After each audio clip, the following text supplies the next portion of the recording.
Mahigit 100 ang nasawi sa pagsabog ng oil tanker sa Nigeria. May report si Ivan Mayrina.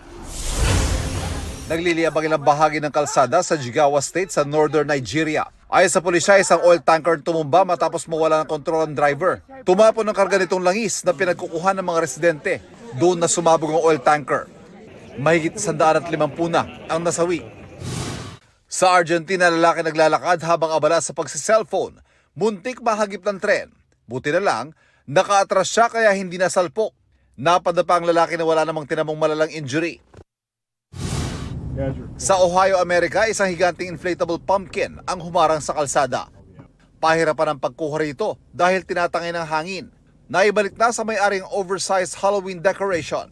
Biro ng mga pulis, wala namang nasaktang residente, officers at pumpkin sa operasyon.